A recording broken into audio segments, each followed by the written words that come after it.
just doing a reading. Actually, we're outside of NYU, one of the many campuses they have. And there's 3 very large buildings here nearby that you can't see. But behind us is a nice little park area.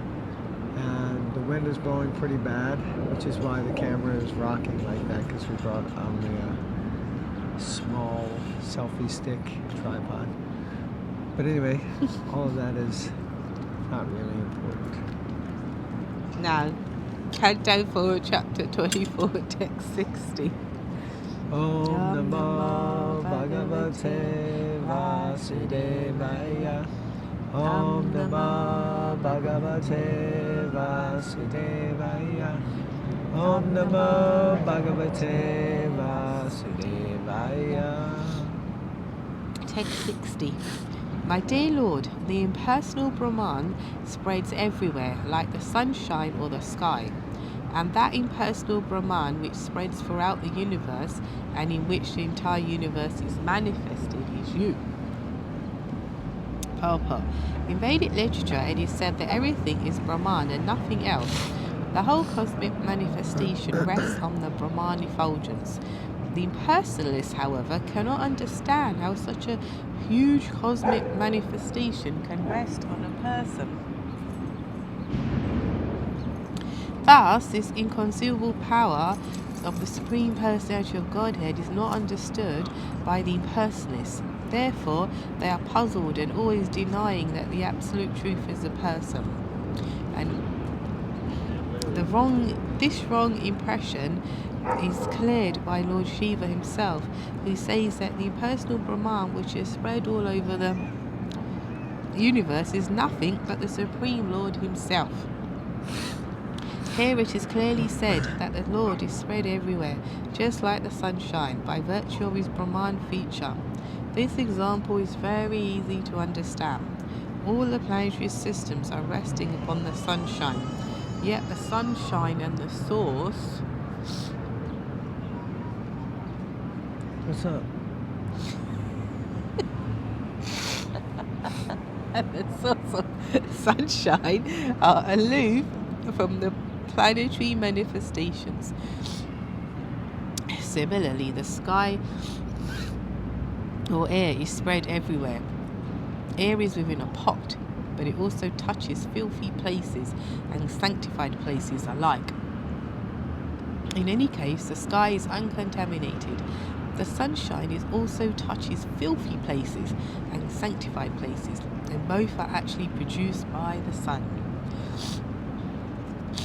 But in any case, the sun is aloof from all filthy things.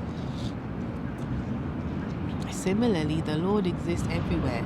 There are pious things and impious things. In the Sastras, the pious things are described as the front of the Supreme Lord, whereas impious things are described as the back of the Supreme Personality of Godhead. In Bhagavad Gita, chapter 9, text 4, the Lord clearly says, Mayam tatam idam sarvam jagat avyakta murtina matstani sarva bhutani chana chaham tev avastita.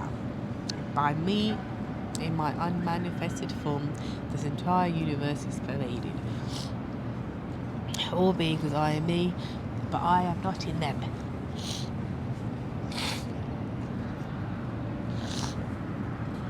We got a lot of hay fever issues. Yes, and you hear a lot of... Yeah, sorry, that's not very nice. What was I going to say? Yeah, just this point that the Lord being a person. Yeah, it's interesting, because I've never, obviously through upbringing, not been aware of anything, but he's a person. So whenever I start reading Prabhupada's books, and he's always talking about, pastless and like this, and really being heavy on, the philosophy and the outlook of he isn't a person ultimately, or this or that.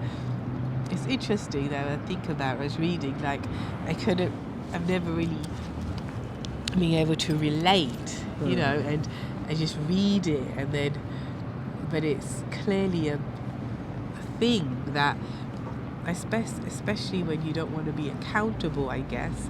So you want to take all various aspects of Krishna, the peace, the this, equality, and this, that, and the other, but I don't want there to be a person at the end of it, because I don't want to be accountable, but I'm all in for equality and accepting, some force and nature. It's interesting, isn't it? But the buck stops at the point of, okay, but who is that person? Whatever you want to call him, Krishna, Jehovah, Allah, whatever. But the buck tends to stop just before then, that, no, it's all love and light and that, because when you bring in the personal element, then you bring in accountability as well. It's interesting that. I've always just read it, and then, Prabhupada's just bashing the impersonalists again, but because I've not come from, even when you're growing up as a Hindu, you totally, like I was saying in previous readings, you just accept, someone sits on a swan and someone's got 4 arms, and this one's got an elephant's head and this one's like that, and it's just let alone thinking God's a person, it's just normal. Okay, we continue reading this verse. This verse of Bhagavad Gita explains that the Lord is spread everywhere by virtue of his Brahman feature. Everything rests in him, yet he is not there. The conclusion is that without bhakti yoga, without rendering devotional service to the Lord, even an impersonalist cannot understand the Brahma Tattva. The Brahman feature. In the Vedanta Sutra, it is stated, Atato Brahma Jigyasa. This means that Brahman Paramatma, or Parabrahman, should be understood. And Srimad Bhagavatam, also the absolute truth, is described as the one without a second. But he is realized in 3 features: impersonal Brahman, localized Paramatma, and the Supreme Personality of Godhead. The Supreme Personality of Godhead is the ultimate issue. And in this verse, Lord Shiva confirms that ultimately the absolute truth is a person. He clearly says, Tat Tvam Brahma Param Jyotir Akasham Eva Vishratam. That here is a common example. A successful businessman may have many factories and offices, and everything rests on his order. If someone says that the entire business rests on such and such a person, it does not mean that that person is bearing all the factories and offices on his head. Rather, it is understood that his brain and his energetic expansion, the business, is running without interruption by his brain and energetic expansion. Similarly, it is the brain and energy of the Supreme Personality of Godhead that carry on the complete manifestation of the material and spiritual worlds. Krishna. The philosophy of monism, explained here very clearly, adjusts itself to the fact that the supreme source of all energy is the Supreme Personality of Godhead, Krishna.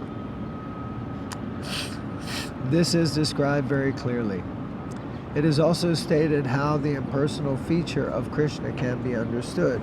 Rasoham apsukunteya prabhasmi sa shishuryaho pranava sarva vedeshu shabdake purusham rishu. O son of Kunti, Arjuna, I am the taste of water, the light of the sun and the moon, the syllable Om and the Vedic mantras. I am the sound in ether and ability in man. In this way, Krishna can be understood as the mystic power in everything. Powerful. Okay, so there was a lot there, and the whole time I was reading, all I could do is think how I'm not breathing properly, and my whole respiratory system is being affected by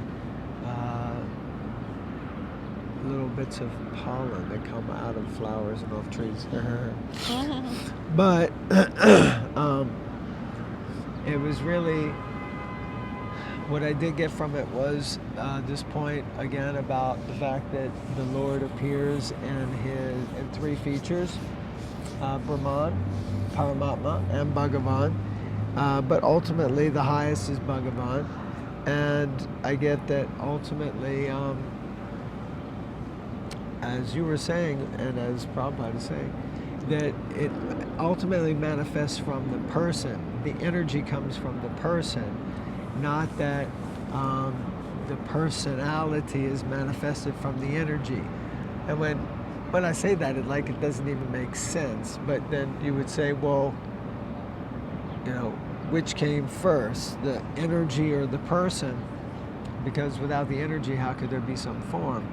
But yeah, it really seems to make logical sense that the form manifests the energy, and the energy then is used to manifest more forms.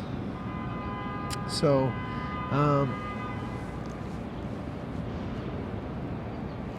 source of all energy, the Supreme Personality of Godhead. Yeah, so the philosophy of monism or oneness is adjusted when there's an understanding of a person. And in Bhagavad Gita, Krishna explains, never was there a time when I did not exist, nor you, nor all these kings, nor in the future shall any of us cease to be. And the idea is that we are persons. Krishna is a person. We also emanate energy. We see that practically. We have an energy field around us. And we know that's true because if you get around someone who's very joyful, even you don't need to be 10 foot away from them and you feel there's some energy.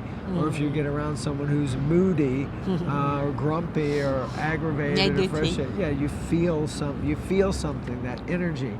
So as persons, we emanate an energy field. And we also know that there's an interconnectivity that we can have. Now, we understand that's through the super soul, but sometimes I can be thinking, I was thinking about this person, and then I remember it used to happen with my mom a lot. It happens with us also, that you think, I was just thinking of you, and no, I was just thinking of you. Of course, you could say, yeah, but you were just thinking of each other. But sometimes it happens in a very mystical way because we're interconnected. So, but we're still persons, and that's the ultimate thing, that ultimately we're persons and God is a person, and our relationship is one of love, not one of just merging into and losing all facets of personality or charactership. So like that. Anyway, I think I'm going to need to stop just so I can try to focus on breathing and not annoy you all with our perpetual mucus issues. Okay, we hope you're all doing well. Thank you very much for tuning in. Please keep tuning in. Please read the Srimad Bhagavatam, read Srila Prabhupada's books, and we'll catch you again soon. Hare Krishna.